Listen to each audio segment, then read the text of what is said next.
ஆறாம் வகுப்பு முதல் பருவம் அதில் இருக்கக்கூடிய கணிதத்தை தான் நம்ம இன்றைக்கி பார்க்க போகிறோம். மேக்ஸ் பொறுத்த வரைக்கும் நம்ம புக் வைஸும் கண்டிப்பாக பார்த்தாகணும். ஆக்சுவலி இந்த புத்தகத்தில் நமக்கு எல்லாமே மொத்தமாக கொடுத்துட்டாங்க. இப்போ நம்ம வந்து ஃபஸ்ட்டு டேர்ம் வந்து கம்ப்ளீட் பண்ண போகிறோம். ஃபஸ்ட்டு டேர்ம் மட்டுமே இதானா இது? ஆமாம், டீட்டெயிலாக கொடுத்துருக்காங்க. ஆக்சுவலி இப்போ வந்து ஃபஸ்ட்டு டேர்மில் எண்கள்னு ஒரு டாபிக் இருக்கா, நம்பர்ஸ். இது வந்து நமக்கு ஃபஸ்ட்டு இம்பார்ட்டன்ட். நம்பர்ஸுங்கிற டாபிக் நம்ம கண்டிப்பாக படித்தாகணும். ஓகேவா? நம்பர்ஸ் ஃபஸ்ட்டு பாருங்கள். இந்த டாபிக் நம்ம கண்டிப்பாக படித்தாகணும். அதுக்கடுத்து இயற்கணிதம். ஓகேவா? எண்கள், இயற்கணிதம், விகிதம் மற்றும் விகித சமம், பேசிக்லாம் இருக்கும் நமக்கு இதில். அதனால் இது எல்லாமே முக்கியம். இது தேவையில்லை. நம்ம ஜாமெண்ட்ரின்னு ஒன்று வரைவோம்ல, அந்த சாப்டர் இது. அதனால் அது தேவையில்லை. இது வந்து ஃபஸ்ட் டேர்ம். இது மொத்தமும் ஃபஸ்ட் டேர்ம். புள்ளியியல் தேவை, தகவல் செயலாக்கம் தேவை. ஸோ 6 சாப்டர் ஃபஸ்ட் டேர்ம் புக்கில் 6th கொடுத்துருக்காங்க. அதில் 5 சாப்டர் நமக்கு வந்து தேவையான சாப்டர். ஓகேவா? இது 5 மார்க் பண்ணிக்கோங்க. இதுதான் நம்ம இன்றைக்கி பார்க்க போகிறோம். ஸோ அதில் ஃபஸ்ட்டு சாப்டர் எண்கள். எண்கள்னால் என்ன அப்படிங்கிறத பற்றி நம்ம பார்க்குறோம். பாருங்கள், ஃபஸ்ட்டு என்ன சொல்கிறாங்க, தமிழ்நாட்டில் ஏறத்தாழ 26,345 சதுர கிலோமீட்டருக்கு வந்து வனப்பகுதி இருக்கான். இது நமக்கு ஒரு ஜிஎஸ்ல ஒரு கொஷினாக கூட நம்ம இதை வந்து தெரிஞ்சுக்கலாம். ப்ளஸ் ஜென்ரல் நாலேஜாகவும் நம்ம இதை தெரிஞ்சுக்கலாம். தமிழ்நாட்டில் எவ்வளோ ஸ்கொயர் கிலோமீட்டர் வந்து ஃபாரஸ்ட் ஏரியா இருக்குது அப்படின்னா 26,345 ஸ்கொயர் கிலோமீட்டர் அப்படிங்கிறத சொல்கிறாங்க. அதை நம்ம தெரிஞ்சுக்கணும். அதை எப்படி படிக்கணும் அந்த நம்பரை? இப்போ 26,000 அப்படின்னு நான் சொல்கிறேன் இல்லையா, அதை எப்படி உச்சரிக்கணும் அப்படிங்கிறதெல்லாம் இதில் சொல்லி கொடுத்துருப்பாங்க. வேறு ஒன்றும் கிடையாது. அடுத்து நம்மளோட மில்கிவே கேலக்ஸி பால்வெளி திரளில் எத்தனாயிரம் கோடி விண்மீன் இருக்கலாம் அப்படின்னா 20,000 கோடி, 20,000 crores என்னது விண்மீன்கள் இருக்குது அப்படிங்கிறத சொல்லியிருக்காங்க. அதே மாதிரி ஒரு 2 வார்த்தை இங்கிலீஷில் அது என்னன்னு நீங்கள் பார்த்துக்கோங்க. இங்கிலீஷ் மீடியம் தொடரி முன்னின்னு ஒரு 2 வார்த்தை கொடுத்துருக்காங்க. ஒரு நம்பர் கூட 1ங்கிறத கூட்டினா கிடைக்கிறது தொடரி, அடுத்து வர்ற நம்பர்னு அர்த்தம். ஒரு நம்பர்லேருந்து 1 கழிச்சோன்னா அது முன்னியா, முன்னாடி இருக்கிற நம்பர் முன்னின்னு சொல்கிறாங்க. அது ஜஸ்ட்டு தெரிஞ்சுக்கோங்க, அவ்வளோதான். அதுக்கப்புறம் இதெல்லாம் நமக்கு தேவையில்லை. இதெல்லாம் சின்ன பிள்ளைங்களுக்காக தந்திருக்காங்க.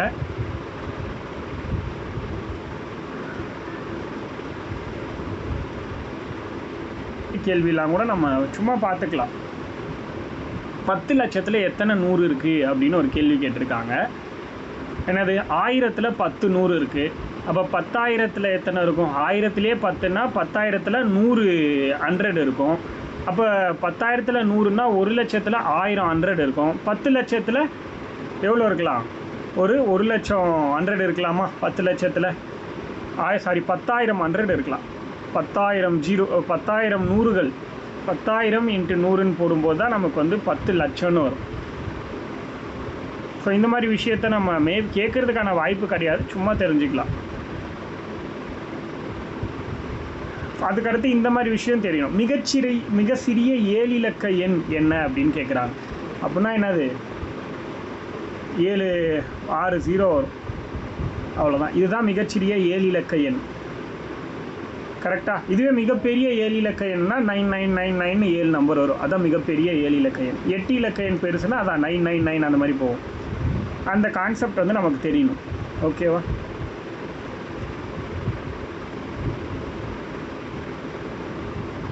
அதுக்காக தான் இதெல்லாம் கொடுத்துருக்காங்க. இப்போ வந்து 10 மில்லியனோட தொடரி என்ன அப்படின்னு கேட்டிருக்காங்க. 10 மில்லியனுக்கு அப்புறம் 1 கூட்டியிருந்தாங்கன்னா அதான் 10 மில்லியனோடைய சேர்த்து 10,01,000 சாரி 1 கோடியே 1 அப்படின்னு வரும். அடுத்து வந்து தொடரி மற்றும் முன்னியின் வேறுபாடு கேட்டிருக்காங்க. அது என்னது? எப்படியா இருந்தாலும் 1 தான். தொடரின்னாலும் 1 தான், முன்னின்னாலும் 1 தான். ஏன்னா முன்னாடியும் பின்னாடி 1 மைனஸ் பண்ணுறோம், இல்லை 1 ஆட் பண்ணுறோம். 1 பில்லியனுக்கு சமமானது என்னது? 100 கோடி. இது மாதிரிலாம் கொடுத்துருக்காங்க. இதெல்லாம் நமக்கு வந்து எக்ஸாம் பாயிண்ட் ஆஃப் வியூவில் முக்கியம் கிடையாது, ஜஸ்ட்டு சின்ன பசங்களுக்காக கொடுத்துருக்கிற விஷயம் தான். அதனால் நம்ம ஸ்கிப் பண்ணிட்டு போயிடலாம்.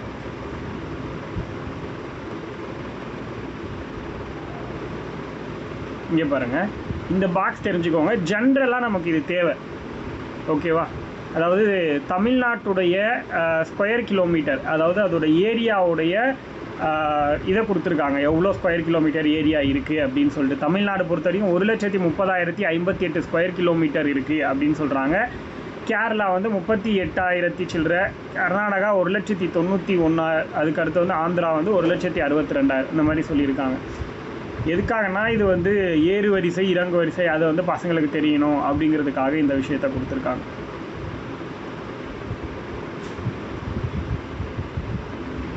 அசெண்டிங் ஆர்டர் டிசெண்டிங் ஆர்டரை புரிஞ்சுக்கணுங்கிற ஒரு ரீசன்னால் அதை வந்து கொடுத்துருக்காங்க.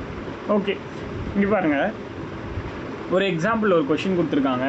ஒரு பொருட்காட்சியில், அதாவது ஒரு கண்காட்சி ஒன்று நடக்குது. 1வது 2வது 3வது மற்றும் 4வது நாட்களில் விட்ட நுழைவுச் சீட்டுகள் 1,10,000, 75,060, 25,700, 30,606 ரூபா. அப்போது 4 நாள்லேயும் மொத்தமாக விற்பனை செய்யப்பட்ட மொத்த நுழைவுச் சீட்டுகள் எத்தனை அப்படின்னு கேட்டிருக்காங்க. இப்போ இதுலேருந்து நம்ம புரிஞ்சிக்க வேண்டியது என்ன அப்படின்னா, பேசிக்கான மேக்ஸை எப்படி சால்வ் பண்ணுறது அப்படிங்கிற ஒரு அண்டர்ஸ்டாண்டிங்கை நம்ம கொடுக்குறாங்க. 6th நம்ம லைன் பை லைனாக பார்க்கும்போது மேக்ஸ் எவ்வளோ டஃப்பாக இருந்தாலும் பின்னாடி போக போக நமக்கு ஈஸியாயிடும். அப்போ பேசிக்லேருந்து தெரிஞ்சுக்கிறது ரொம்ப நல்லது. புரியுதா? என்ன சொல்ல வராங்கன்னா, ஒரு 4 டிக்கெட் வந்து விற்கிறாங்க. அந்த 4 டிக்கெட்டோட காஸ்ட் தனித்தனியாக கொடுத்துட்டாங்க. இந்த 4 நாளில் விற்கப்பட்ட மொத்த டிக்கெட்டோட அமௌண்ட் எவ்வளோ அப்படின்னு கேட்குறாங்க. அமௌண்ட்டா டிக்கெட்டு, அதாவது எத்தனை டிக்கெட் மொத்தமாக விற்றுருக்காங்கன்னு எல்லாத்தையும் கூட்டினா கிடச்சிரும். அதுதான் 2,41,36 366 அப்படிங்கிறத கொடுத்துருக்காங்க. 2,41,366 அப்படிங்கிறத கொடுத்துருக்காங்க. வேறு என்னது, ஒரு ஆண்டில் மொத்த காகித விற்பனை நிறுவனம், ஓகேவா, ஒரு பேப்பர் செல் பண்ணுற ஒரு இண்டஸ்ட்ரி ஹோல்சேலாக 7,50,000 குறிப்பேடுகளை 6,25,600 குறிப்பேடுகளை வந்து விற்பனை பண்ணியிருக்காங்க. அப்போ விற்பனை ஆகாத குறிப்பேடுகள், அதாவது நோட் வந்து விற்பனை ஆகாதது எவ்வளோ அப்படிங்கிற மாதிரி கேட்குறாங்க. என்ன பண்ணோம், 7,50,000 இருந்து 6,25,600 மைனஸ் பண்ணிட்டோன்னா நமக்கு தேவையான வேல்யூ கிடச்சிடும். இந்த ஆட்டிடியூட் இப்போ என்ன சொல்கிறாங்க, ஃபஸ்ட்டு சம்மில் வந்து ஆட் பண்ண தெரியுதான்னு செக் பண்ணுறாங்க. இந்த சம்மில் சப்ட்ராக்ட் பண்ண தெரியுதான்னு செக் பண்ணுறாங்க, கழிக்க தெரியுதான்னு. அடுத்த சம்மில் பெருக்கிறதுக்கு தெரியுதா, மல்டிப்ளிகேஷன் தெரியுதான்னு பார்க்குறாங்க. என்னது, ஒரு கைபேசி கடையில் ஒரு மாதத்தில் விற்பனையான கைபேசிகளோட எண்ணிக்கை 1,250. அப்போது ஒவ்வொரு மாதமும் அதே எண்ணிக்கையில் விற்பனை ஆச்சுன்னா 2 ஆண்டுகளில் விற்பனையாகும் மொத்த கைபேசிகளோட எண்ணிக்கை காண்க அப்படின்னு கேட்குறாங்க. ஒரு மாதத்துக்கு 1,250 ஃபோன்ஸ் வந்து செல் பண்ணுறாங்க அப்படின்னா 2 வருஷத்துக்கு கேட்குறாங்க. ஒரு வருஷத்தில் 12 மாதங்கிறது ஒரு இன்ஃபர்மேஷன் நமக்கு தெரியணும். 2 வருஷம் சொல்லும்போது அது 2 × 12 போடும்போது 24 மந்த்துன்னு தெரியணும். அப்போ 24 × 1,250 அப்படிங்கிறத மைனஸ் பண்ணுறதுக்கு நமக்கு தெரியணும் அப்படிங்கிறத கொடுக்குறாங்க. புரியுதா? அப்போ பண்ணும்போது நமக்கு வந்து 30,000 ரூபா அப்படின்ற அமௌண்ட்டு வருது. அப்போ இந்த விஷயம் தெரியணும். எந்த கொஷினை எப்படி அண்டர்ஸ்டாண்ட் பண்ணி அதில் சப்ட்ராக்ட் பண்ணணுமா, அடிஷனா, இல்லை மல்டிப்ளிகேஷனா, இல்லை டிவிஷனாங்கிறது உங்களுக்கு புரியுதா அப்படிங்கிறத ஃபஸ்ட்டு 4 எக்ஸாம்பிளை நம்மளை செக் பண்ணுறாங்க. புரியுதா? இந்த அண்டர்ஸ்டாண்டிங் ஒருத்தங்களுக்கு வந்துருச்சு அப்படின்னா அவங்களால வந்து ஒரு மேக்ஸ் கொஷின் அண்டர்ஸ்டாண்ட் பண்ணிக்கக்கூடிய கேப்பபிள் அவங்களுக்கு கிடச்சிரும் அப்படிங்கிறது தான் இந்த கேள்விகளோட நோக்கமே.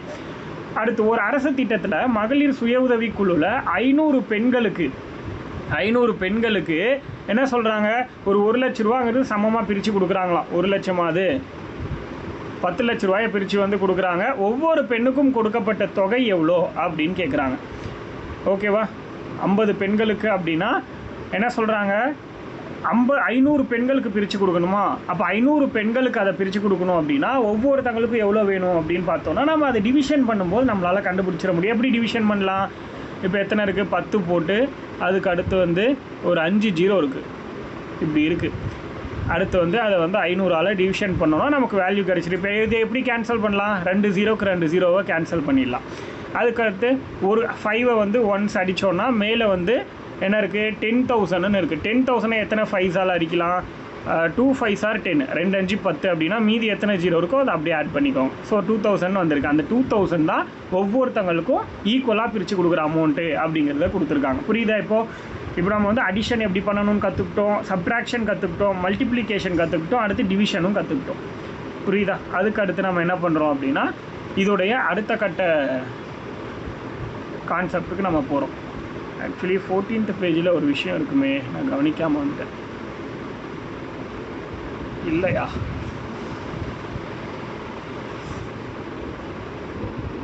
இது சும்மா நம்ம வந்து நார்மலாக ஜாகிரபிக்கலாக தெரிஞ்சுக்கலாம். தொட்டபெட்டாவோட ஹைட் வந்து பார்த்திங்கன்னா 2637, 2637 மீட்டராம். அதுதான் அதிகம். சவுத் இந்தியாவுடைய மலைகள்லேயே வந்து தொட்டபெட்டா தான் உயரமானது. அதுக்கு அடுத்து பார்த்திங்கன்னா மகேந்திரகிரி 1647, ஆனைமுடி 2695, வெள்ளியங்கிரி 1778. இதை சும்மா வேணால் பார்த்து வச்சுக்கோங்க.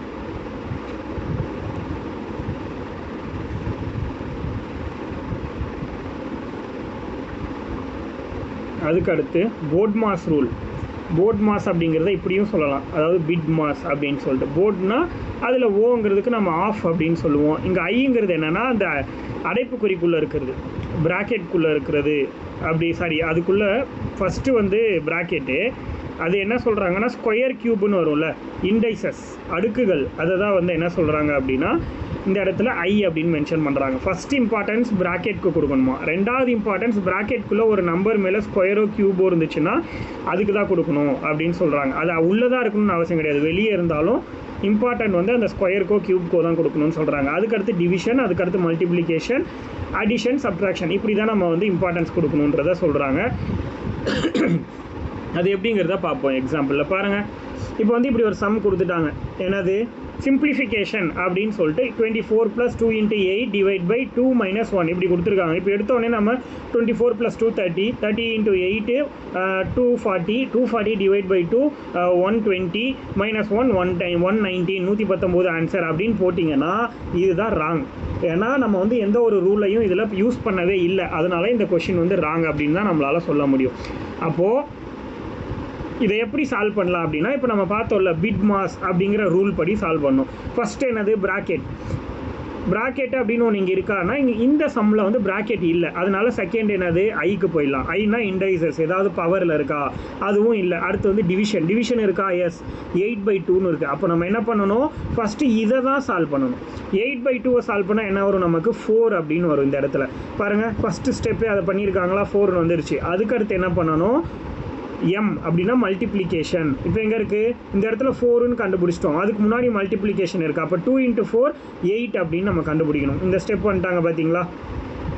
அடுத்து என்ன பண்ணணும், அடிஷன் பண்ணணும். இப்போ என்ன பண்ணணும், 8ன்னு கண்டுபிடிச்சிட்டோம், அதுக்கு முன்னாடி ஒரு ப்ளஸ் இருக்குது. 24 கூட 8 ஆட் பண்ணும்போது நமக்கு 32ன்னு வருது. கடைசியாக நம்ம சப்ட்ராக்ஷன் பண்ணணும். 32 - 1 31. இப்படி தான் அந்த கொஷின்ஸை வந்து நம்ம சால்வ் பண்ணணும். அது எவ்வளோ பெரிய கேள்வியாக இருந்தாலும் இந்த மெத்தடை ஃபாலோ பண்ணோன்னா நமக்கு ஆன்சர் வந்து பர்ஃபெக்டாக கிடச்சிரும். ஓகேவா. அடுத்தது எக்ஸாம்பிள் 1.11. இப்போ பாருங்களேன், 20+ அப்படின்னு கொடுத்துட்டு ஒரு ஹோல் ப்ராக்கெட் கொடுத்துட்டாங்க.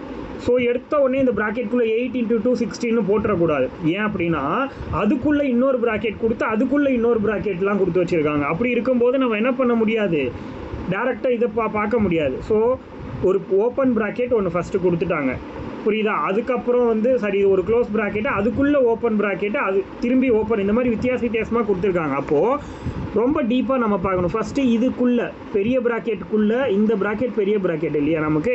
ஸோ இதுக்குள்ளே ஒரு ப்ராக்கெட் இருக்குது, இந்த ப்ராக்கெட்டுக்குள்ளே நம்ம என்ன பண்ணோம் அப்படின்னா என்ன இருக்குங்கிறத செக் பண்ணோம். அதுக்குள்ளேயும் ப்ராக்கெட் கொடுத்துருக்காங்க. அப்போ என்ன பண்ணணும், இதை ஃபஸ்ட்டு மல்டிப்ளை பண்ணணும், அதுக்கப்புறம் இதை மல்டிபிள் பண்ணணும். அடுத்த 6 3 சார் என்னது 18. அதுக்கு அடுத்து வந்து பார்த்தீங்கன்னா சாரி அதுக்குள்ளேயே நமக்கு டிவிஷனை வேறு கொடுத்து வச்சுருக்காங்க. எடுத்தோன்னே இதை மல்டிபிளும் பண்ணக்கூடாது. ஏன்னா போர்ட் மாஸ் அப்படின்னும் போது டிவிஷன்னா ஃபஸ்ட்டு 10/5ன்னு ஒன்று கொடுத்துருக்காங்க. அதை பண்ணும்போது நமக்கு என்ன வரும், 2 அப்படின்னு வரும். கரெக்டாக. இந்த பக்கம் என்ன இருக்குது, இங்கே இப்போ -2 அப்படின்னு இருக்குது. இப்போ நம்ம என்ன பண்ண முடியும், ப்ராக்கெட்குள்ளே 6 × 3ன்னு இருக்குது. அப்போது அதை வந்து 18 - 2 அப்படின்னு மாற்றுவோம். கரெக்டாக இங்கே வந்துட்டோம் பாருங்கள், 18 - 2 அப்படின்னு போடுவோம். அதுக்கடுத்து இப்போ என்ன பண்ணணும் அப்படின்னா சேம் இந்த மைனஸை தான் பண்ணணும். ஏன் நம்ம வந்து சப்ட்ராக்ட் பண்ணணும், சப்ட்ராக்ட் லாஸ்ட்டில் தான் பண்ணணும்.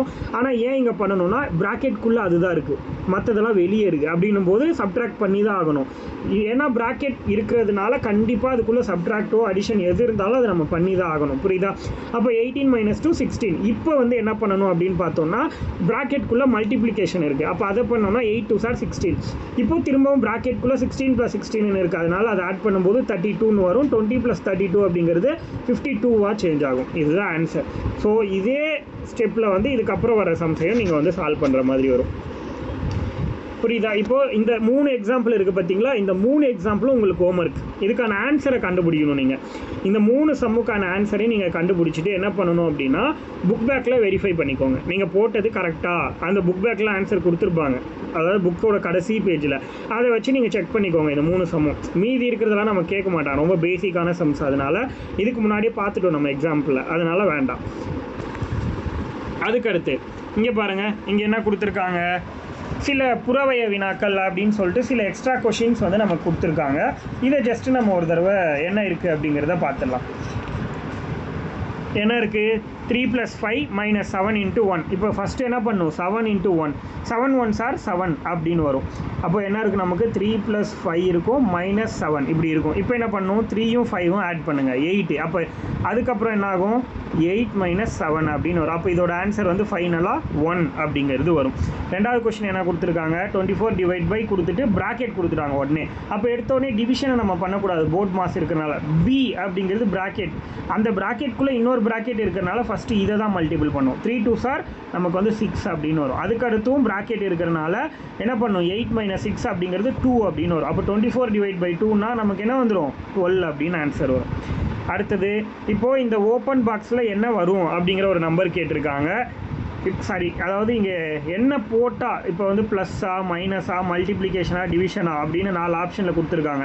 என்ன போட்டால் ஈக்குவல்ட்டுக்கு அந்த பக்கம் 10 கிடைக்கும் அப்படின்னு கேட்குறாங்க. அப்போது நீங்கள் வந்து போர்ட் மாஸ் ரூல் படி நீங்கள் வந்து ஒவ்வொன்றுத்தையாக சால்வ் பண்ணணும். இப்போ என்னது, ப்ராக்கெட்டில் இங்கே இருக்கிறனால 4 + 2 6 ஆகிடும். அடுத்து டிவிஷன் 12/6 அப்படின்னா 2 ஆகும். இப்போ இந்த இடத்துல மொத்தமாகவே வந்து 2 தான் இருக்குது. அப்போ என்ன பண்ண முடியும், இந்த இடத்துல என்ன போட்டால் நமக்கு வரும், இப்போ மல்டிபிள்னு போட்டு பார்ப்போம். 2 6 are 12. அப்போது 12 - 2 அப்படின்னு பண்ணால் 10 வந்துருச்சு. அப்போ இந்த இடத்துல மல்டிப்ளிகேஷன் தான் போடணும் அப்படிங்கிறது நமக்கு தெரியணும். புரியுதா எப்படி சால்வ் பண்ணணும் அப்படிங்கிறது? இப்போ இந்த கொஷினுக்கான ஆன்சர் அவ்வளோதான். அடுத்தது போயிடலாம்.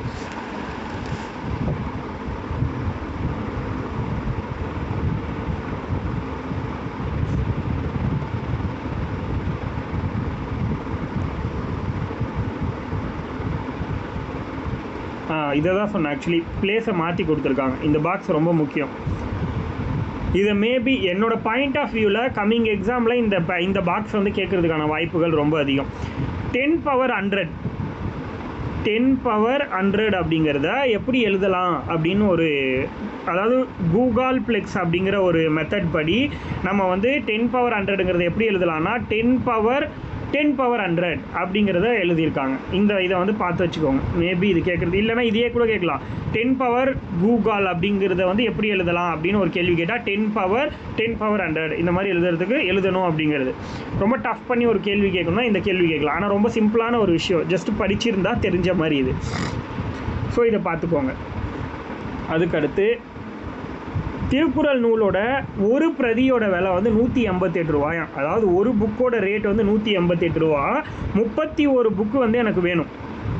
அப்போது அதோட ரேட் என்ன அப்படின்னு கேட்குறாங்க. இப்போ என்ன பண்ணணும் புரியுதா? இப்போ என்ன பண்ணணும் அப்படின்னா 31ஐயும் 188ஐயும் நம்ம பெருக்கணும்னா மல்டிபிள் பண்ணோன்னா நமக்கான ஆன்சர் வந்துடும் 5828. அவ்வளோதான். இதோட ரவுண்டு வேல்யூ கேட்குறாங்க. இப்போ இது ரவுண்ட் பண்ணணுன்னா எப்படி பண்ணலாம்? 5000 பண்ணுவீங்களா, 6000 பண்ணுவீங்களா? 5500க்கு கீழே இருந்துச்சுன்னா 5000 பண்ணலாம். 5500க்கு மேலே போச்சுன்னா நம்ம என்ன பண்ணணும்? 6000 அப்படின்னு சொல்லிடணும். அந்த கான்செப்ட்லாம் நமக்கு பேசிக்காக தெரியணும். அதுக்கடுத்து இதை டிவிஷன் பண்ணுறாங்க. இந்த டிவிஷன் நார்மலாக டிவிஷன் மெத்தட் தான், அதெல்லாம் உங்களுக்கு தெரியும். மல்டிப்ளிகேஷன் டிவிஷன் அப்படிங்கிறதெல்லாம் நமக்கு தெரியும்.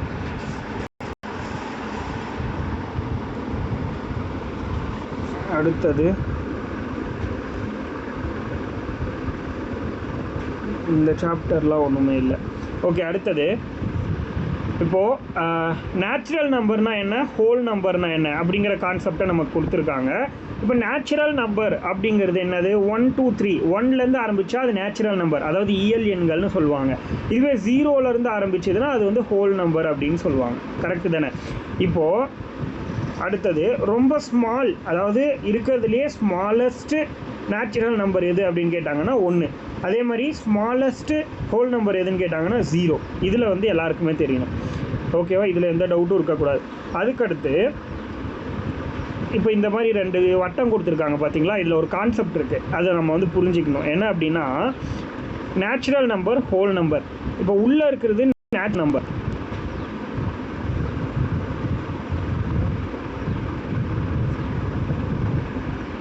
ஓகேவா? உள்ளே இருக்கிறது வந்து நேச்சுரல் நம்பர், ஓகேவா? அதே வெளியே இருக்கிறது ஹோல் நம்பர். இப்போது என்ன சொல்ல வராங்கன்னா எல்லா ஹோல் நம்பரும் நேச்சுரல் நம்பர் அப்படின்னு சொல்கிறாங்க. புரியுதா? அனைத்து முழு எண்களும் இயல் எண்கள் ஆகும். புரியுதா? All whole number is a natural number அப்படின்னு சொல்கிறாங்க. அதே மாதிரி அனைத்து இயல் எண்களும் முழு எண்கள் ஆகும் அப்படின்னு சொன்னால் கரெக்டாக தப்பா அப்படின்னா அது தப்பு. புரியுதா? ஏன்னா இயல் எண்கள் எல்லாமே முழு எண்கள் ஆகாது. ஏன் அப்படின்னா அதில் ஜீரோன்னு ஒன்று இருக்குது. புரியுதா? அந்த கான்செப்ட் வந்து நமக்கு தெரியணும். ஜஸ்ட் அது மட்டும் தெரிஞ்சுக்கோங்க, அவ்வளோதான். அதுலேருந்து மேபி அதில் வந்து பேசிக்காக கேள்வி கேட்குறதுக்கு சான்ஸ் இருக்குது. அதை நான் இன்னொரு தடவையும் சொல்லி தருவேன். அதுக்குன்னு ஒரு தனி சாப்டர் மாதிரியே நான் சொல்லிக் கொடுப்பேன். அதனால அது பிரச்சனை கிடையாது.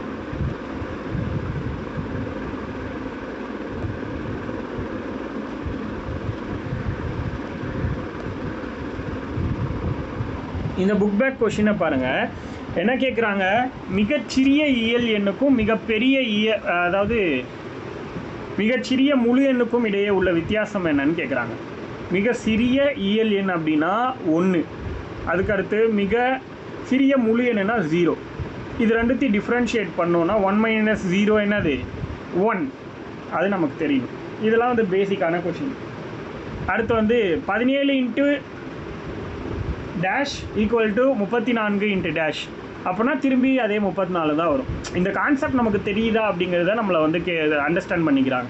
இந்த பக்கம் என்னவோ அந்த பக்கமும் அதான் வரும். வேறு என்ன வரப்போகுது? இல்லைனா அந்த பக்கம் இருக்கிற வேல்யூக்கு ஈக்குவலாக ஏதாவது ஒன்று பண்ண முடியும். ஒரு எண்ணு கூட எதை கூட்டும் போது அந்த எண் மாறாமல் இருக்கும் அப்படின்னா இது வந்து 0. இது எல்லாருக்குமே தெரியணும். டேஷால் வகுப்பது என்பது வரையறுக்கப்படவில்லை அப்படின்னு ஒரு கேள்வி கேட்டிருக்காங்க. எதால் வகுப்படுறது வந்து வரையறுக்கப்படலை அப்படின்னா 0. புரியுதுங்களா? 5/0 அப்படின்னு ஒரு நம்பர் இருக்குதுன்னு வச்சுக்கோங்களேன். இது நம்மளால் டிவிஷன் பண்ண முடியுமானா கிடையாது. அதனால் இதை நம்ம இன்ஃபினிட்டிவ் அப்படின்னு சொல்லுவோம். இதுவே 0/5னா நம்மளால் பண்ண முடியும். இதுக்கான ஆன்சர் 0. 0/5னா 0. ஆனால் 5/0னா இன்ஃபினிட்டி. அதை வந்து கண்டுபிடிக்கலை இது வரைக்கும் அதோட வேல்யூவை. அதனால அது வந்து இன்ஃபினிட்டி அப்படின்னு சொல்கிறாங்க. ஒரு எண்ணை எந்த எண்ணால் பெருக்கும்போது அந்த எண் வந்து மாறாது அப்படின்னு கேட்டாங்கன்னா 1 அப்படிங்கிற நம்பர். கரெக்டு தானே? 10 × 1 are 10, 15 × 1 are 15. ஸோ எப்படி பெருக்கினாலும் அது வந்து மாறாது அப்படின்னு சொல்கிறாங்க. அதுக்கடுத்து இந்த சரியா தவறா வந்து நமக்கு தேவையில்லை. இது வந்து நம்ம சிலபஸ்க்கு அப்பாற்பட்டது, அதனால அது தேவையில்லை.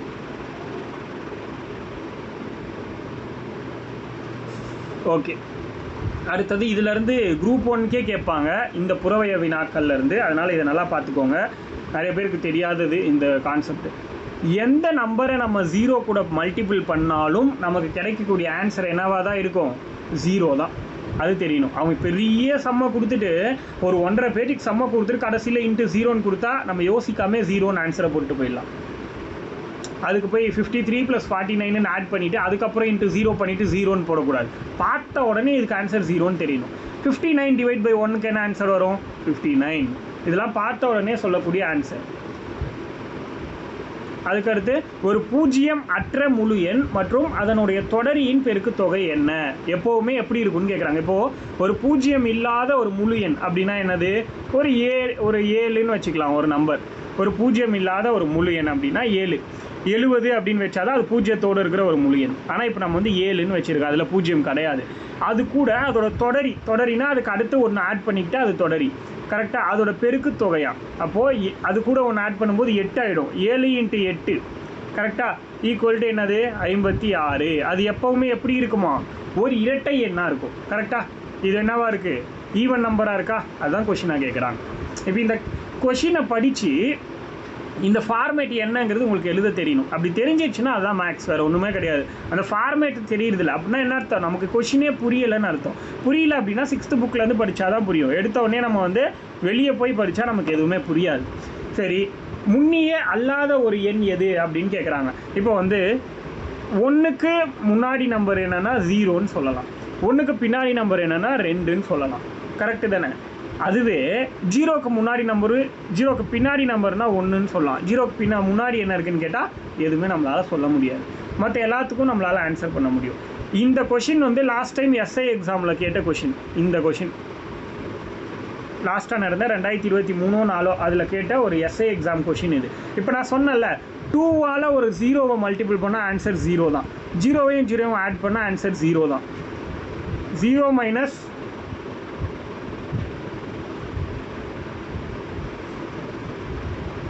எது பூஜ்ஜியம் கிடையாதுன்னு கேட்குறாங்க. ஆக்சுவலி இது 2, 0 - 0னா 0, இது ஒன்று தான் ஆன்சர். ஆனால் இதில் ஆப்ஷன் வேறு மாதிரி கொடுத்துருக்காங்க. முன்னாடி எப்படி கொடுத்துருப்பாங்கன்னா 2/0, 0/2ன்னு கொடுத்துருப்பாங்க. ஆப்ஷன் அப்படி தான் வைப்பாங்க, நீங்களே பார்த்துக்கோங்க. சி ஆப்ஷன் வந்து நான் சொல்கிற மாதிரி வச்சுக்கோங்க, 2/0ன்னு வச்சுக்கோங்க சி. டி ஆப்ஷன் வந்து 0/2ன்னு வச்சுக்கோங்க. நான் சொன்னல 5/0 அப்படிங்கிறது என்னது, வரையறுக்கப்படவில்லை அப்படிங்கிற மாதிரி சொல்லுவோம். அப்போ சி தான் ஆன்சர். இதுக்கு 2 + 0னா 2 தான், பட் இருந்தாலும் இவ்வளோ ஈஸியாக இருக்காது. இப்படி தான் வைப்பாங்க. இப்படி வச்சா நமக்கு கன்ஃபியூஸ் ஆகும்ல, அதனால் இப்படி தான் கொஷின் வைப்பாங்க. So C option D option மாற்றி நோட் பண்ணிக்கோங்க. 2/0, 0/2. அப்போ 2/0 தான் 0 கிடையாது, அது வரையறு இன்ஃபினிட்டிவ்னு வரும். அப்போ 0/2னா அதோட ஆன்சர் 0 தான். அவ்வளோதான், அந்த சாப்டர் முடியுது.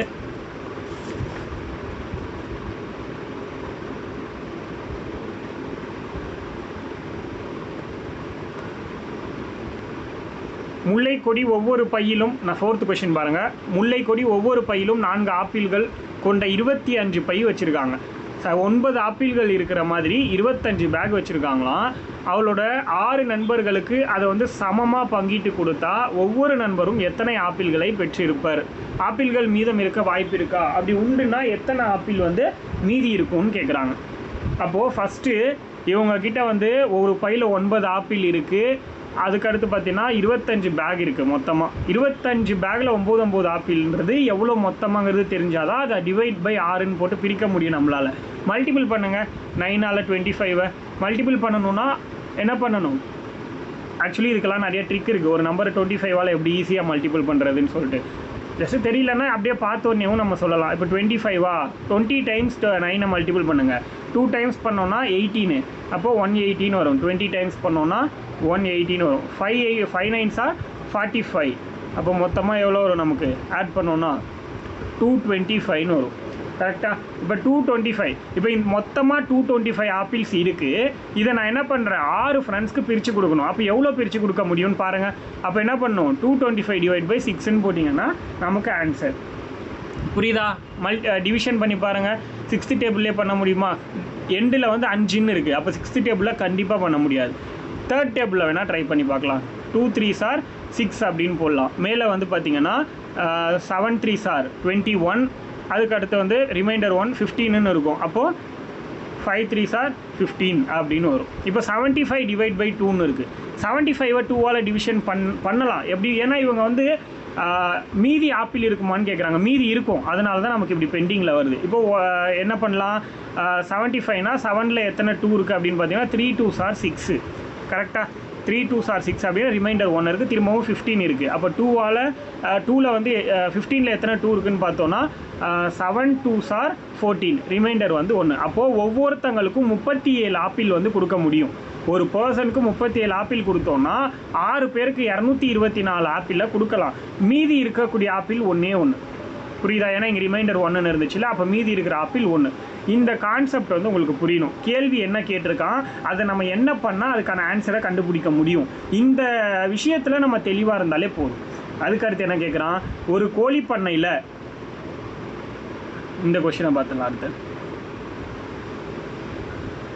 ஒரு கோழி பண்ணையில் இருந்து 15,472 முட்டைகளை ஒரு அடுக்கு அட்டையில் 30 அட்டை வீதம் அடுக்குனா மொத்தம் எத்தனை அடுக்கு அட்டைகள் தேவைப்படும் அப்படின்னு சொல்கிறாங்க. மொத்தமாக 15,472 முட்டை இருக்குது. ஒரு நமக்கு தெரியும், காமனாகவே ஒரு முட்டையோட அட்டையில் 30 முட்டை இருக்கும் அப்படிங்கிறது நமக்கு தெரியும். அப்போ எத்தனை அட்டை வேணும் அப்படின்னா அதுக்கு நம்ம என்ன பண்ணோம், இதை எடுத்துகிட்டு போயிட்டு டேரெக்டாக 30ஆல் டிவைட் பண்ணாலே நம்மளால் இதுக்கான ஆன்சரை சொல்லிட முடியும். அப்போ 15,472 அப்படிங்கிறத 30ஆல் டிவிஷன் பண்ணுறதுக்கு பதிலாக 3ஆல் டிவிஷன் பண்ணுங்கள். அப்போ கரெக்டாக இருக்கும். அப்போ நம்ம அந்த 0 வந்து சேர்த்திக்கலாம். 30ன்னு கூட வச்சுக்கோங்க. உங்களுக்கு டவுட்டாக இருக்குது அப்படின்னா 3rd டேபிளே பண்ணலாம். 72ன்னு வருது. மேபி இது இப்போ இது 3ஆல் டிவிசிபிள் ஆகுதா இல்லையான்னு எப்படி கண்டுபிடிக்கலாம்? எல்லாத்தையும் ஆட் பண்ணிங்கன்னா அந்த நம்பர் 3ஆல் டிவிசிபிள் ஆச்சுன்னா அது வந்து ஓவராலாக டேர்ம் இருக்கக்கூடியதும் 3ஆல் டிவிசிபிள் ஆகும். இது ஒரு ரூல். செக் பண்ணிக்கலாமா? 5 + 1 6, 6 + 4 10, 10 + 7 என்னது 10 + 7 17, 17 + 2 19. இது வந்து 3ஆல் டிவிசிபிள் ஆகாது. அப்போது 19னா 9 + 1 10, கண்டிப்பாக இது டிவிசிபிள் ஆகாது. ஸோ அப்போ என்னவா இருக்கலாம், பாயிண்டில் ஆன்சர் வர்றதுக்கான சான்சஸ் இருக்குது. ஓகேவா? ஸோ இந்த கொஷின் அது பாயிண்டில் தான் ஆன்சர் வரும், அதனால் நம்ம அதை பார்க்க வேண்டாம். அடுத்தது போயிடலாம். அடுத்தது என்ன இருக்குது? அவ்வளோதான், இந்த சாப்டர் வந்து முடியுது. அதுக்கடுத்து இதை நம்ம வந்து கொஞ்சம் ஞாபகம் வச்சுக்கணும். சில விஷயங்கள், ஒரு விஷயம் நல்லா தெரிஞ்சுக்கோங்க, நம்ம தமிழுக்கும் யூஸ் ஆகும். இப்போ நான் சொல்கிறது கார் புள்ளினா என்ன, கார் புள்ளினா என்ன, அரை புள்ளினா என்ன, முக்கார் புள்ளினா என்ன, புள்ளினா என்ன அப்படின்னு தெரியணும். ஃபஸ்ட்டு கார் புள்ளினா இதுதான் கார் புள்ளி, கமா அப்படின்னு போடுவோம்ல, கமான்னு சொல்கிறது கார் புள்ளி. அரை புள்ளினா என்னது, மேலே ஒரு புள்ளி வச்சு இப்படி கீழே கமா மாதிரி போடுறது. அதுக்கடுத்து இது கார் புள்ளி, அரை புள்ளி, முக்கா புள்ளினா இஸ்டூன்னு சொல்லுவோம்ல, இது முக்கா புள்ளினா. அதுக்கடுத்து முற்று புள்ளினா இப்படி புள்ளி வச்சிடுறது, அவ்வளோதான், முடிஞ்சு போச்சு அந்த லைன் அப்படின்னு. இதை வந்து தெரிஞ்சுக்கணும். இது தமிழில் ரொம்ப முக்கியம். இதுலேருந்து கேள்வி கேட்பாங்க, எந்த இடத்துல எதை பயன்படுத்துறது அப்படிங்கிறது. அதை பற்றி நம்ம தமிழில் ஒரு கிளாஸ் போடுவோம், ஓகேவா?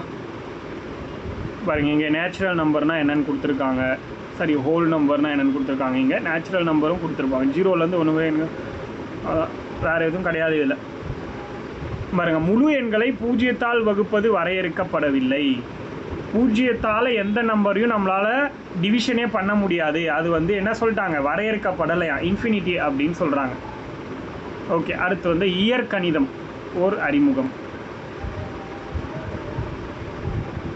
இதுக்கும் பேசிக்கான விஷயம் தான். 6th புக்கு ஃபுல்லாக பேசிக்காக தான் இருக்கும், ஆனால் கொஞ்சம் புரிதல் வேணும், இல்லைன்னா கஷ்டம்தான். அந்த புரிதல் தான் இப்போ நான் கொடுத்துட்ருக்கேன் உங்களுக்கு. ஒரு விஷயம் சொல்ல வராங்க கொஷினில் அப்படின்னா அதை எப்படி எழுதணும்னு தெரியணும். இப்போ இது இயற்கணிதம்ங்கிற டாபிக் கீழே தான் வந்து என்ன வரும் அப்படின்னா ஏஜஸ் அப்படிங்கிற டாப்பிக்லாம் வரும்.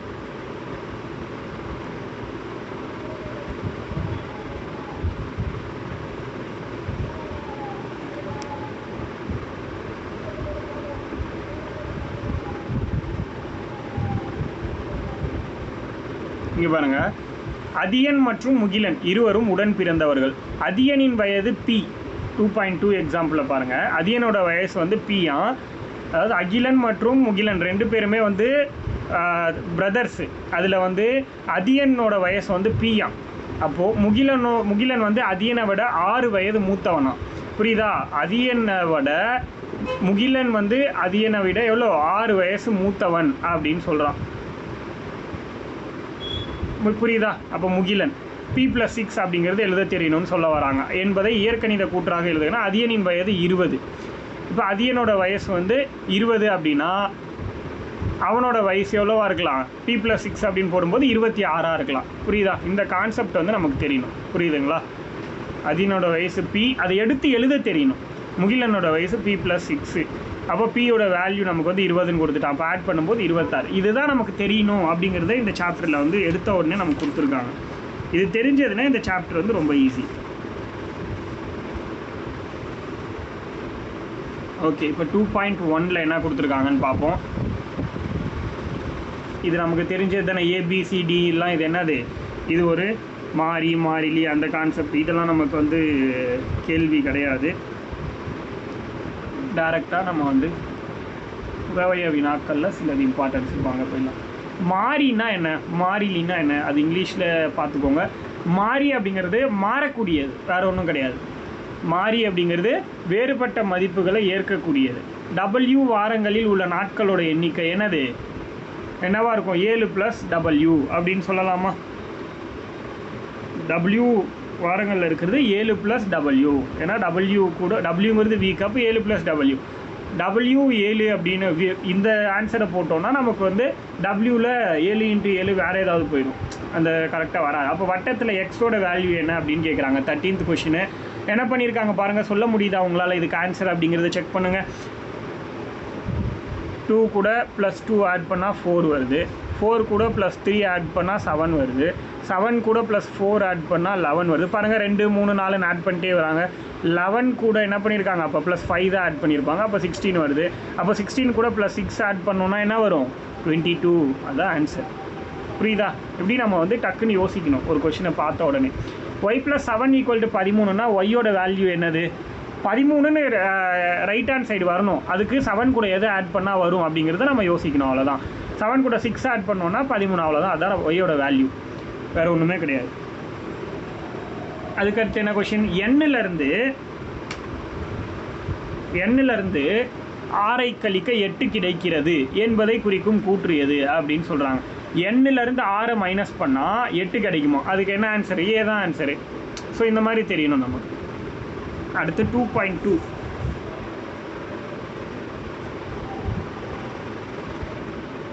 இதில் என்ன இருக்குது? இதில் இருக்கிறதெல்லாம் ஒன்றுமே யூஸ் இல்லை.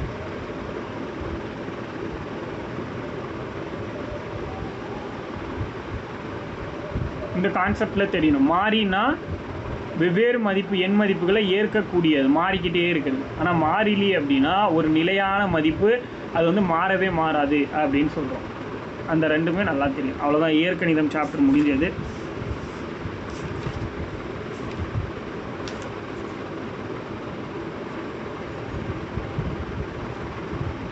ஏதோ மிஸ் ஆகுது. இப்போ இந்த இயற்கணிதம் டாப்பிக்கில் ஒரு கொஷின் நான் கேட்குறேன், தெரியுதான்னு பார்ப்போம் உங்களுக்கு. ஒரு கொஷின் 3c டிவைட் பை 4 அப்படின்னு இருக்குது, ஈக்குவல் டு 18. இப்படி ஒரு கொஷின் ஈக்குவல் டு 18 எனில் சியோட வேல்யூ என்ன? Then what is the value of C equal to what? இப்படி கேட்டால் என்ன பண்ணுவீங்க? இப்போது என்ன பண்ணலாம், 3c இங்கே இருக்கும், 4 இந்த பக்கம் போச்சுன்னா மல்டிபிள் ஆகும். டேரெக்டாகவும் இதுக்கு ஆன்சர் பண்ணலாம். என்னென்னா இப்போ வந்து மேலே இருக்கிறது, இப்போ 18 டிவைட் பை 1ன்னு இருக்குன்னு நீங்கள் அர்த்தம். கீழே இருக்கிறதையும் மேலே இருக்கிறதையும் அப்படி அடிக்க முடியும், நம்மளால் கேன்சல் பண்ண முடியும். பாருங்கள், 1 3s are 3, அதுக்கடுத்து 6 3s are 18. கரெக்டாக? அவ்வளோதான். இப்போ இந்த 4 வந்து இந்த பக்கம் இப்போ வந்துச்சு அப்படின்னா என்ன ஆகிடும்? மல்டிபிள் ஆகும். ஸோ நமக்கு என்ன ஆகிடும்? 4 மல்டிபிள் ஆச்சுன்னா சி இஸ் ஈக்குவல் டு 24. அவ்வளோதான் ஆன்சர். இல்லைனா நீங்கள் லைன் பை லைனாக போடுற மாதிரி வரும். நான் சொல்லித்தர்றது ஃபுல்லாக இந்த மாதிரி ஷார்ட்கட்டாக தான் இருக்கும். சிம்பிளாக எப்படி சால்வ் பண்ணுறது ஒரு செம்ம அப்படிங்கிற கான்செப்டில் தான் இருக்குது. புக்குங்கிறனால நான் புக்கில் இருக்கிற மாதிரியே கொண்டு போயிட்டுருக்கேன், மற்றபடி ஒன்றும் கிடையாது. ஓகே, இதுக்கு அடுத்து இதில் வந்து தகுபின்னம் எது அல்ல அப்படின்னு கேட்குறாங்க. தகுபின்னம் அல்ல அப்படின்னது 1 5s are 5, கேன்சல் பண்ணால் 1 5s are 5, 2 5s, அதாவது 3 4 ஆப்ஷனில் எது வித்தியாசமாக இருக்கோ அதை மட்டும். அதுதான் கொஷின் புரியலன்னா கூட பிரச்சனை இல்லை, புரியுதா? 1 5s are 1, அதுக்கடுத்து 2 5s are 10. இதை கேன்சலே பண்ண முடியாது, இதையும் கேன்சல் பண்ண முடியாது. இப்போ பாருங்கள், மூணுமே வந்து ஒரு மாதிரி இருக்குது. 1/3, 2/3, 1/2ன்னு இருக்குது. ஆனால் இது மட்டும் 2ன்னு மட்டும் இருக்குது. அப்போ இதுதான் ஆன்சராக இருக்கும்.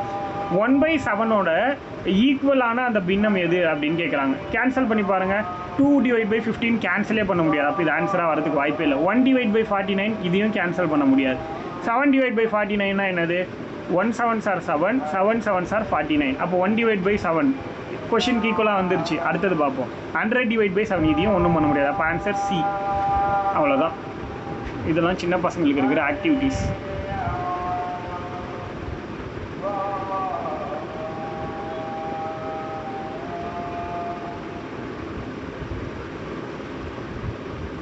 இங்கே பாருங்கள், இங்கே ஒரு கொஷின் இருக்குது பாருங்கள். இதில் சும்மா பார்த்துருவோம். ஜோசப் வந்து வீட்டில் ஒரு பூந்தோட்டம் இருக்குது, அதில் 2/10 பங்கு பூக்கள் வந்து சிவப்பாகவும் மற்றவை மஞ்சள் நிறமாகவும். படமா? அப்போ அது தேவையில்லை, இது யூஸ் இல்லாத கொஷின். மலர் கொடிக்கிட்ட 10 ஆரஞ்சு பழங்கள் இருக்குது, அவள் 4 ஆரஞ்சு பழங்களை உண்டு விட்டாள், உண்ணாத பழங்களோட பின்னம் என்னன்னு கேட்குறாங்க. 10 ஆரஞ்சு பழம் இருக்கும் மொத்தமாக, அதுதான் வந்து கீழே வரணும். பகுதியில் வந்து வர வேண்டியது என்னது? 10 ஆரஞ்சு பழங்கிறது இருக்கிறது. 4 பழத்தை சாப்பிட்டுட்டா, அப்போ சாப்பிடாது எத்தனை இருக்குது? 6. அதோட பின்னம் கேட்குறாங்க. இதுதான் 6/10. முடிஞ்சு போச்சு. இப்போ இதை கேன்சல் பண்ணால் 3 2s are 6, 5 2s are 10. 3 divide by 5 தான் ஆன்சர். அவ்வளோதான். அடுத்தது என்னது? விதைக்கப்பட்ட முதல் நாளிலிருந்து 2 தாவரங்களோட வளர்ச்சியை நாள்தோறும் முத்து குறித்து கொண்டிருக்கிறான். 10 நாட்களில் முதல் செடி 1/4 அங்குலம் வளர்ந்துருக்கு, மற்றொன்று 3/8 அங்குலம் வளர்ந்துருக்கு. எனில் அதிகம் வளர்ந்திருந்த செடி எதுன்னு கேட்குறாங்க. இப்போ இது எப்படி சால்வ் பண்ணலாம் அப்படின்னா, நமக்கு வந்து 2 டிவிஷன் வந்து கொடுத்துருக்காங்க. 1/4 அண்டு 3/8ன்னு 2 கொடுத்துருக்காங்க. இப்போ இதில் என்ன பண்ணலாம் அப்படின்னா, இதுக்கு என்ன பண்ணணும்னு தெரியலனா கீழே இருக்கிற 2த்துக்கும் நம்ம வந்து எல்சிஎம் எடுக்கணும். எல்சிஎம் எடுத்தால் என்னது? இப்போ எல்சிஎம்னா எடுத்த உடனே 4,8ன்னு போட்டு இப்படி போட்டு பார்த்துட்டு இருக்கக்கூடாது, டக்குன்னு யோசிக்கணும் எல்சிஎம். இப்போ எல்சிஎம்னாலே என்னது? Least common multiple. கரெக்டாக? அப்போது இங்கே பாருங்கள், 8ங்கிறது தான் இதில் லீஸ்ட்டு.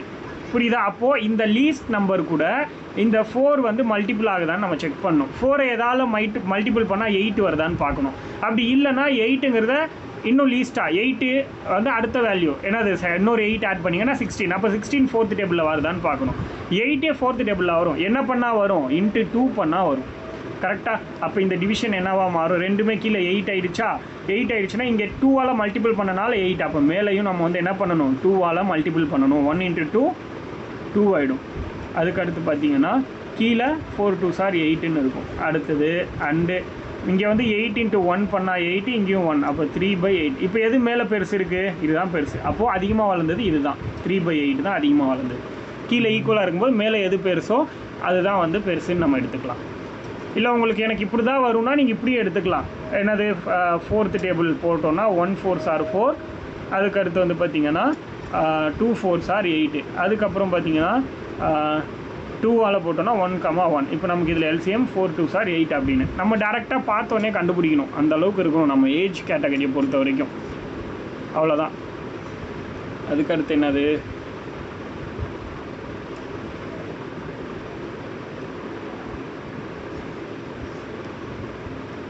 ரேஷியோவை பற்றி கொடுத்துருக்காங்க. கிலோமீட்டரும் மீட்டரும் நமக்கு வந்து கன்வெர்ட் பண்ண தெரியணும். இதுக்கு இந்த மாதிரி சில பேசிக்கான ரூல் தெரியணும். சென்டிமீட்ரு, மீட்ரு, கிலோமீட்ரு, இந்த மாதிரி விஷயம்லாம் நமக்கு தெரியணும். அதெல்லாம் தெரியலன்னா ரொம்ப கஷ்டம். ஏன்னா கொஷினில் ஒருத்தன் 4 கிலோமீட்டர் வேகத்தில் போயிட்டுருக்கான், இன்னொருத்தன் 500 மீட்டர் வேகத்தில் போயிட்டுருக்கான். இவங்களோட ரேஷியோ எழுதுன்னு கேட்டால் எப்படி எழுதுவீங்க? அதுதான் ரொம்ப முக்கியம். 4:500ன்னு எழுதக்கூடாது. அது தப்பு. கரெக்டு தானே? 500 மீட்ருன்னா இதையும் மீட்டருக்கு கன்வெர்ட் பண்ணும். புரியுதா? 500 மீட்ரு அப்படிங்கிறது இது வந்து 1/2 கிலோமீட்ரு. இங்கே 4 கிலோமீட்டர் இருக்குது. கரெக்டாக? அப்போ 4 கிலோமீட்டருங்கிறது எவ்வளோ மீட்ரு வரும்? 4000 மீட்ரு அப்படிங்கிறது எழுத தெரியும். அப்போ 4000:500 அப்படின்னு எழுத தெரியும். அப்போ அதில் 2 0 கேன்சல் பண்ணிட்டு 4 5 5 8 5 40. அப்போ 8:1 அப்படிங்கிறத ரேஷியோவாக எழுத தெரியணும். அந்த கான்செப்டை தான் வந்து இங்கே சொல்ல வராங்க, வேறு ஒன்றும் கிடையாது. பாருங்கள், இப்போ சிறிய மீன்களோட ரேஷியோ, சிறிய மீன்களும் பெரிய மீன்களும் என்ன ரேஷியோவில் இருக்குதுன்னு கேட்குறாங்க இந்த பாக்ஸில். பாருங்கள், சிறிய மீன் எத்தனை இருக்குது? 5 இருக்குது. அப்போ 5 சின்ன மீன், பெரிய மீன் எத்தனை இருக்குது? 1. இதுதான் வந்து இதோட ரேஷியோ. இதில் வந்து மாணவர் மாணவிகளுடைய ரேஷியோவை கேட்குறாங்க. அப்போ இந்த மாதிரியான விஷயங்களை நம்ம வந்து அண்டர்ஸ்டாண்ட் பண்ணிக்கணும்.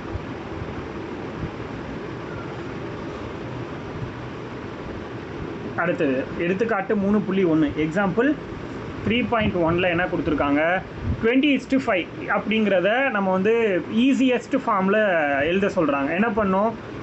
1 5s are 5. ஆக்சுவலி இது என்ன கணக்குனா 20/5ன்னு இருக்கிற மாதிரி அர்த்தம். நம்ம பார்த்தோன்னே நான் போட்டுருவேன். 1 5s are 5. அதுக்கடுத்து 4 5s are 20. அப்போ இதோட ரேஷியோ என்னவாக இருக்கும்? 4:1. அவ்வளோதான். இப்போ பாருங்கள், 500 கிராமுக்கும் 250 கிராமுக்கும் இருக்கிற ரேஷியோவை எழுத சொல்கிறாங்க. அதுவும் ஸ்மாலஸ்ட் ஃபார்மில் எழுத சொல்கிறாங்க. கொஷினில் வந்து இதே கேள்வி கேட்பாங்க. கேட்டுட்டு ஸ்மாலஸ்ட் ஃபார்முங்கிற வார்த்தையை தெளிவாக கொடுத்துருப்பாங்க. நம்ம என்ன பண்ணுவோம்? 500ஐயும் 250ஐயும் டிவிஷன் பண்ணிவிட்டு 0வையும் கேன்சல் பண்ணிட்டு 50:25ன்னு ஃபஸ்ட் ஆப்ஷனில் இருக்கும், டிக் பண்ணிட்டு போயிடுவோம். ஆனால் அவன் ஸ்மாலஸ்ட் ஃபார்முன்னு கேட்டிருக்கான். அப்போ என்ன பண்ணும்? 125s are 25, 225s are 50. அப்போ 2:1 தான் இதோட ஸ்மாலஸ்ட் ஃபார்ம் அப்படிங்கிறது எழுதணும். புரியுதா? கேள்வியை வந்து தெளிவாக படிக்கணும். நிறைய பேர் மேக்ஸில் தப்பு பண்ணுறதுக்கு ஒரே ரீசன் என்னென்னா கொஷினை வந்து ஒழுங்காக ரீட் பண்ணாமல் போகிறது மட்டும்தான். மற்றபடி எதுவுமே கிடையாது.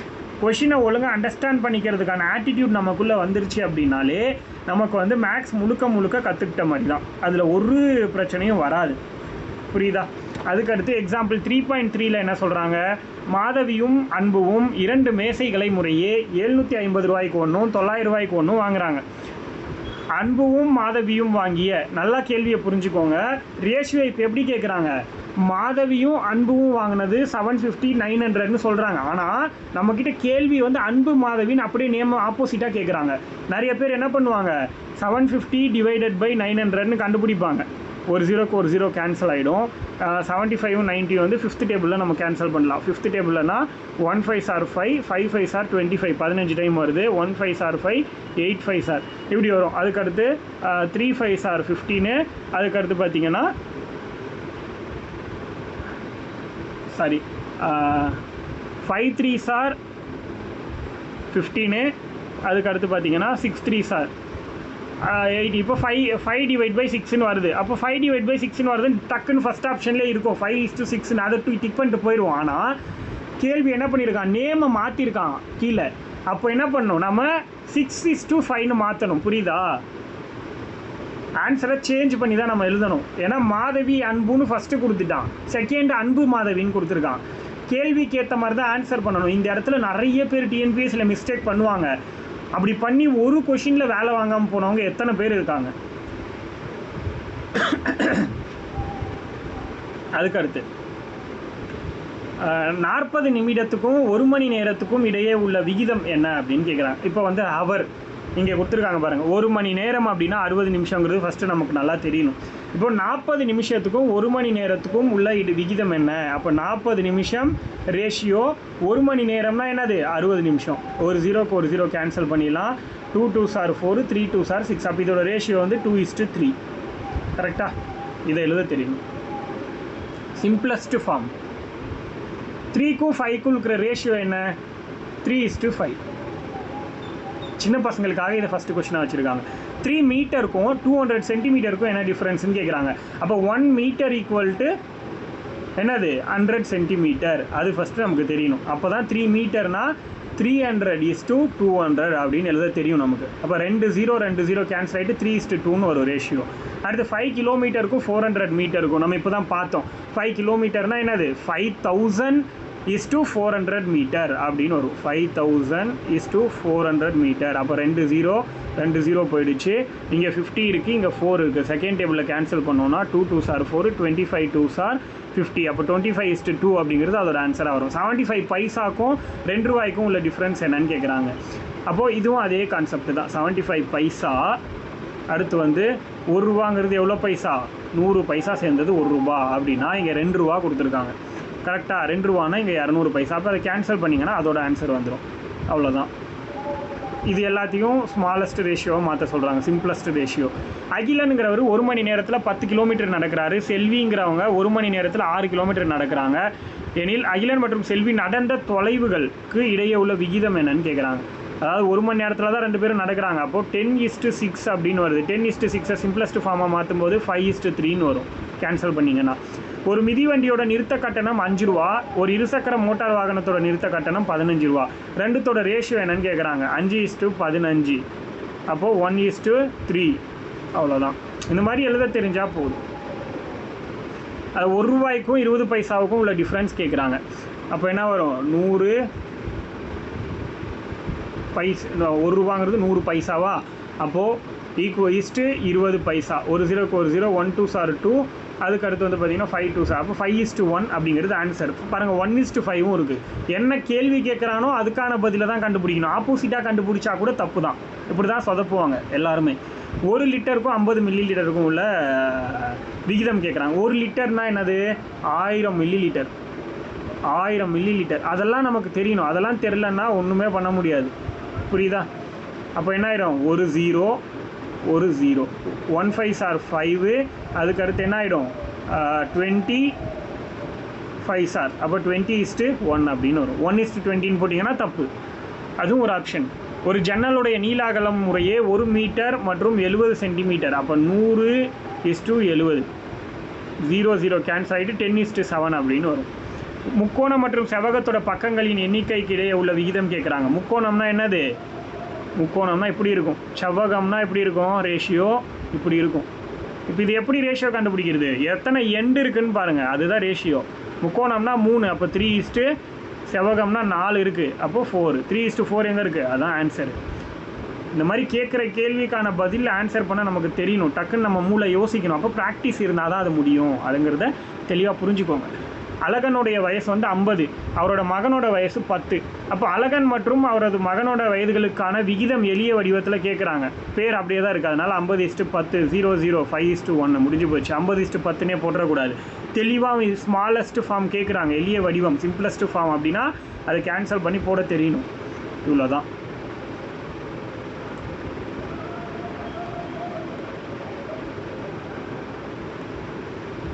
அடுத்து பாருங்கள்.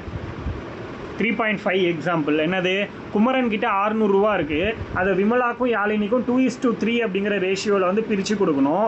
2 பேரில் யாருக்கு அதிகமாக வந்து அமௌண்ட் கிடைக்கும் அப்படிங்கிறத நம்ம பார்க்கணும். எவ்வளோ கிடைக்கும் அப்படிங்கிறதையும் நம்ம தெரிஞ்சுக்கலாம்.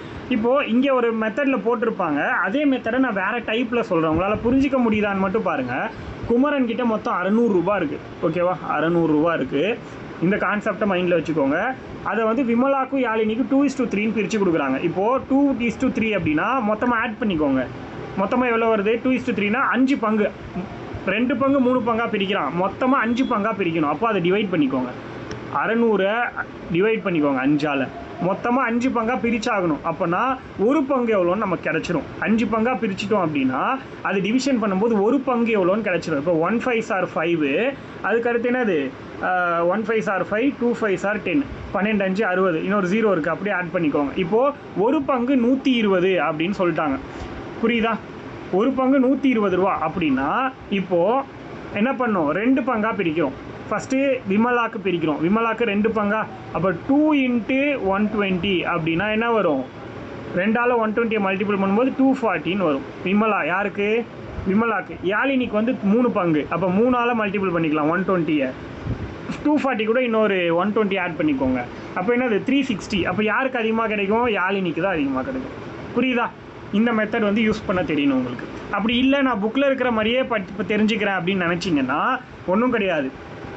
விமலா மொத்தமாக வந்து என்னது 5 பங்கு மொத்தமாக, விமலாவோட பங்கு 2, மொத்த அமௌண்ட்டு 600. அதை என்ன பண்ணோம், 600 மொத்த அமௌண்ட்டு இன்ட்டு விமலாவோட பங்கு வந்து 2, மொத்த பங்கு 5. இதை வந்து பண்ணிங்க சால்வ் பண்ணிங்கன்னா ஆன்சர் கிடச்சிடும், அவ்வளோதான். இதே மாதிரி 2 பேருக்கும் தனித்தனியாக போடணும். நான் சொன்னது வந்து டக்குன்னு மைண்ட்லேயே போட்டுடலாம், கஷ்டப்பட வேண்டியதில்லை, அவ்வளோதான். 2த்துக்கும் வித்தியாசம் அவ்வளோதான்.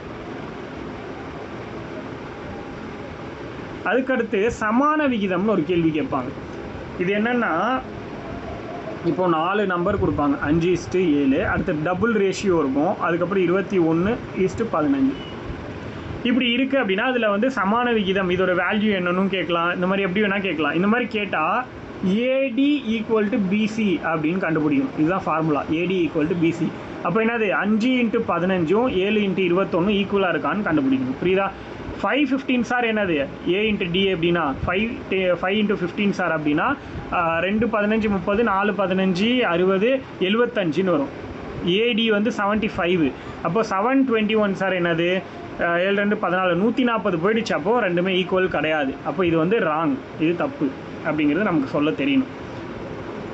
ஓகே, அடுத்தது வேறு என்ன இருக்குது இங்கே பாருங்கள். இங்கே ஒரு கொஷின், ஒரு குடும்பத்தில் வந்து மாத செலவுகளில் மளிகைக்கும் காய்கறிகளுக்கும் ஆகும் செலவுகளோட ரேஷியோ வந்து 3:2, ஓகேவா? இது ரெண்டுத்துக்கும் ஒரு மாதத்துக்கு 4000 ரூபாயை வந்து ஒதுக்குறாங்க. அப்போ மளிகைக்கு எவ்வளோ ஒதுக்குவாங்க, காய்கறிக்கு எவ்வளோ, அதே கான்செப்ட் தான். ஒன்று புக்கில் இருக்கிற மெத்தடை ஃபாலோ பண்ணணுன்னா 4000 ரூபா இன்ட்டு மொத்த ரேஷியோ கீழே 5, அதில் வந்து மளிகைக்கு வேணும்னா மேலே 3ன்னு போட்டு இதை டிவிஷன் பண்ணிக்கோங்க. அதுவே ரெண்டாவது அப்படி பண்ணிக்கோங்க. இல்லை நான் சொன்ன மெத்தட் வேணும்னா 4000 டிவைடட் பை 5ன்னு போட்டுக்கோங்க, 8, அப்போ 800 அப்படின்னு வரும். இந்த 800 வச்சு 800 3ஆல் மல்டிபிள் பண்ணிங்கன்னா மளிகைக்கு கிடச்சிரும் 24,400 ரூபா மளிகைக்கு போயிடுது. அப்போ மீதி இருக்கிற அமௌண்ட் எவ்வளோன்னு பார்த்து போட்டிங்கன்னா அது காய்கறிக்கு. இல்லை 800 × 2ன்னு போட்டிங்கன்னா 1600 வந்து காய்கறிக்கு. இவ்வளோ தான் முடிஞ்சு போச்சு. அதுக்கு அடுத்த சம் என்ன கொடுத்துருக்காங்க, 63 சென்டிமீட்டர் நீளம் இருக்கிற ஒரு கோட்டு துண்டை 3:4ங்கிற விகிதத்தில் பிரித்தா எவ்வளோ கிடைக்கும் அப்படின்னு கேட்குறாங்க. கிடைக்கக்கூடிய கோட்டு துண்டோட நீளம் என்னன்னு கேட்குறாங்க. அப்படின்னா என்னது 63ங்கிறது என்னன்னு பாருங்கள். இப்போ 3:4ன்னு பிரிக்கிறாங்க, அப்போது அது 2 ஆட் பண்ணால் 7, 63 / 7 அப்படின்னா கண்டிப்பாக டிவிசிபிள் ஆகிற மாதிரி நம்பர் தான் கொடுப்பான். ஏன்னா அவனோட கான்செப்டே அதுதான். ஒரு டைம் 7 9 டைம்ஸ் வரும், அப்போ 9ஆல் வரும், புரியுதா? அப்போ 2 நீளம் எவ்வளோ, 9 × 3ன்னு போட்டால் 1 27 ஒரு நீளம். ரெண்டாவது நீளம் என்னது 4 × 9 63, அவ்வளோதான். 27, 63 இதுதான் அந்த 2 நீளங்கள், முடிஞ்சு போச்சா? அதுக்கடுத்து என்ன கேட்குறாங்க, சமான விகிதங்கள் விடுபட்ட உறுப்பு. இப்போ நான் சொன்னல சமான விகிதம்னா ஈக்குவலாக வரணும்னு. இப்போது இதுவும் ஈக்குவலாக இருக்கணும், இதுவும் ஈக்குவலாக இருக்கணும். 3 4s are 12 வருதா? அப்போ எந்த நம்பரை மல்டிபிள் பண்ணால் இந்த இடத்துல போட்டால், இப்போ 6ன்னு போட்டால் 2 2s are 12, 2 ஈக்குவலாக வந்துருச்சா? அப்போ 6 தான் கரெக்டான ஆன்சர். 4:7ஓட சமான விகிதம் என்ன அப்படின்னு கேட்குறாங்க. 4:7 சமான விகிதம் அப்படின்னா இப்போ வந்து ஏதாவது ஒரு நம்பரை 4 கூட மல்டிபிள் பண்ணி பாருங்கள், 7 கூட அதே நம்பரை மல்டிபிள் பண்ணி பாருங்கள். அப்படி பண்ணிங்கன்னா இப்போது 4 நம்பராக கண்டுபிடிக்கணும்ல, அதுக்கு ஈக்குவலாக மல்டிபிள் ஆகிற மாதிரி ஒரு நம்பரை கண்டுபிடிச்சிட்டோன்னா அதுதான் ஆன்சர் ஈஸியாக. 1:3 அப்படி 1:3ன்னு போட்டால் நமக்கு வராது கண்டிப்பாக. அதனால நான் இது ரொம்ப சின்னது ரிஜெக்ட் பண்ணிடுறேன். 8:15 அப்படின்னா 4 கூட 2 மாதிரி 8ன்னு வந்துடும். 7 கூட 2 மாதிரி 14 தானே வரணும், 15. அப்போ இதுவும் தப்பு. பாருங்கள், இப்போது 4 கூட எதை மல்டிபிள் பண்ணாலும் 14 வராது, அதனால் அது கிடையாது. 4 கூட 3 மல்டிபிள் பண்ணி பாருங்கள், 4 3s are 12. 7 கூட அதே 3 மல்டிபிள் பண்ணி பாருங்கள், 21. கரெக்டாக வருதா? அப்போ இதுதான் ஆன்சர். புரியுதா? இப்போ இதை போட்டிங்கன்னா உங்களுக்கு ஆன்சர் வரும். 4:7 டபுள் ரேஷியோ 12:21. இந்த கான்செப்டை போட்டு நீங்கள் பார்த்தீங்கன்னா 12 கரெக்டான ஆன்சர். 2 நம்பருமே ஒரே மாதிரி வரும். அடுத்தது இதுக்கு இந்த ஒரு நம்பர் கொடுத்துருக்காங்க இல்லையா, இந்த பாருங்கள், இந்த ஒரு நம்பர் இருக்குல்ல 16/24க்கு எது சமமானது கிடையாதுன்னு கேட்குறாங்க. அப்போ ஃபஸ்ட்டு 16/24 வேல்யூ என்னன்னு நமக்கு தெரியணும். 4th டேபிளில் போட்டு பார்க்கலாம். 4 4s are 16. அடுத்து வந்து 5 4s are 20, 6 4s are 24. இப்போ இதை என்ன பண்ணலாம், 2 2s are 4, 3 2s are 6. இப்போ 2/3ன்னு வரணும். எந்த நம்பர் 2/3ன்னு வரலையோ 4 ஆப்ஷனில் அதுதான் தப்புன்னு அர்த்தம். புரியுதா? 6/9 அப்படின்னா 2 3s are 6, 3 3s are 9. இது கரெக்டு. 4 என்னது 4 3s are 12. அடுத்து வந்து 6 3s are, அதுக்கடுத்து 2 3 2 4 3 2 6, 2/3. இதுவும் கரெக்டு. இது வந்து 2/3. அடுத்து இது என்னது, இது வந்து 4 20. அது வந்து பார்த்திங்கன்னா இது வரவே வராது. அப்போ இதுதான் தப்பு. புரியுதா? இந்த மாதிரி கண்டுபிடிக்க தெரியும். இப்போ பாருங்கள், 1600 ஏ மற்றும் பிங்கிற இரு நபர்களுக்கு வந்து 3:5ங்கிற ரேஷியோவில் பிரித்து கொடுத்துட்டா அப்போ பிக்கு எவ்வளோ கிடைக்கும் பாருங்கள். என்ன பண்ணலாம், டேரெக்டாக 1600 ரூபா எடுத்துக்கலாம். ரெண்டும் ஆட் பண்ணால் 8, டிவைட் பண்ணோன்னா 8. எங்கேயோ போயிடுச்சே. புள்ளியல் இந்த சாப்டர் வந்து இம்பார்ட்டண்ட்டாக கேட்பாங்க. ஆக்சுவலி நான் 6th புக்கே முடிச்சிடலாம் இன்றைக்கின்னு தான் நினச்சேன். ஆனால் இவ்வளோ பொறுமையாக போவேன் நானே எதிர்பார்க்கல. புரியணும்னா இப்படி போனால் தான் முடியும்.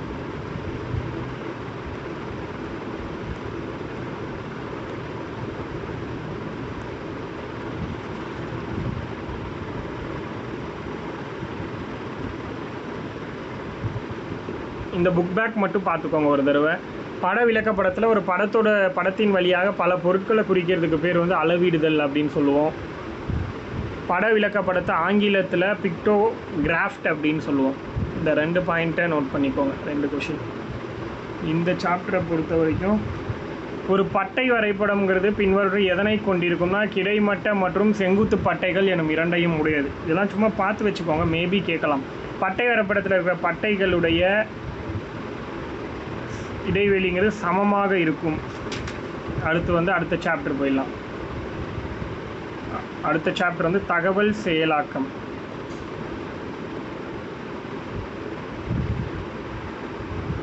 இதில் வந்து எத்தனை முக்கோணம் இருக்குது, எத்தனை வட்டம் இருக்குது, அந்த மாதிரிலாம் கால்குலேட் பண்ணுறது. ஆக்சுவலி இதுக்கு வந்து ஒரு மெத்தட் இருக்குது, அதை நான் உங்களுக்கு சொல்லித்தரேன். உங்களுக்கு அது தனியாகவே ஒரு சாப்டராக எடுக்கணும், அது நான் சொல்லித்தரேன். இந்த மெத்தட் யூஸ் பண்ணுவாங்க. 1 × 1, 2 × 2, 3 × 3 அந்த மாதிரி போட்டு மல்டிபிள் பண்ணி கண்டுபிடிக்கிற மாதிரி வரும். அதுதான் ஈஸியான மெத்தட்ஸ். சுடோக் கேம் அதெல்லாம் வந்து இந்த சாப்டரில் தான் கொடுத்துருப்பாங்க. வேணும்னா விளாடுங்க. விளாட்ற அளவுக்கு எனக்கு டைம் இல்லைன்னு நினச்சிங்கன்னா விட்டுருங்க. நான் சொல்கிறத மட்டும் பார்த்துக்கோங்க. ஓகே, இப்போ இந்த கொஷினில் பொறுத்த வரைக்கும் எத்தனை முக்கோணம் இருக்குன்னா இதை நீங்கள் ஈஸியாக கண்டுபிடிச்சிருவீங்க. ABCD மொத்தமாக 4 முக்கோணம் ப்ளஸ் வெளியே இருக்கிற பெரிய முக்கோணம் ஒன்று, 5 முக்கோணம். அவ்வளோதான் இதோட ஆன்சரு. அடுத்து இது என்னது, ABCDE இப்படி போட்டோன்னா மொத்தம் 5 இருக்கா. ப்ளஸ் வந்து பார்த்திங்கன்னா நம்ம வந்து என்ன சொல்லுவோம், இப்படி ஒரு முக்கோணம் 6, இப்படி ஒரு முக்கோணம் 7, அதுக்கு அடுத்து பார்த்திங்கன்னா இப்படி ஒரு முக்கோணம் 8, அதுக்கப்புறம் இப்படி பெரிய ஒரு முக்கோணம் ஒன்று இருக்கும், இப்படி ஒன்று 9, அதுக்கப்புறம் அப்படியே ஆப்போசிட் ஒன்று 10 முக்கோணம் வரும் இதில். இது வந்து இப்போதைக்கு ஜஸ்ட்டு தெரிஞ்சு வச்சுக்கோங்க. இதுக்கான ஸ்டெப்ஸ் தான் நான் பின்னாடி சொல்லித்தரேன். இதுலேயும் இப்படி தான் கொடுத்துருப்பாங்க, இப்படி தான் கண்டுபிடிக்கணுன்னே சொல்லியிருப்பாங்க. இதுக்கு வேறு மெத்தட் இருக்குது, நான் உங்களுக்கு அதை தனியாக சொல்லி கொடுத்துட்றேன். அதுக்கடுத்து இந்த புக் பேக் கொஷினுக்கான ஆன்சரையும் பார்த்துக்கோங்க. இந்த 8th கொஷினில் ஃபஸ்ட்டு கொஷின் இருக்குது இல்லையா? ஸோ ஃபஸ்ட்டு கொஷினில் வந்து எத்தனை என்ன கேட்குறாங்க, முக்கோணமா? இதில் வந்து 12 முக்கோணம் இருக்குது, 12 முக்கோணங்கள் இதில். அடுத்து இதில் வந்து 16 முக்கோணங்கள் இருக்குது. இதில் 32 முக்கோணங்கள், 12, 16, 32, 35. இதில் வந்து 35 முக்கோணம்.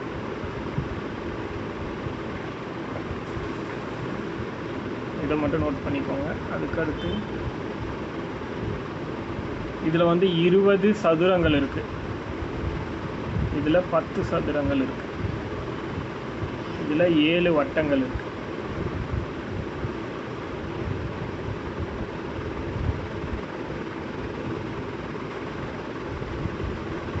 இதில் 10 சதுரங்கள் இருக்குது, இதில் 12 முக்கோணங்கள் இருக்குது. இதோட ஃபஸ்ட் வால்யூம் கம்ப்ளீட் ஆகுது.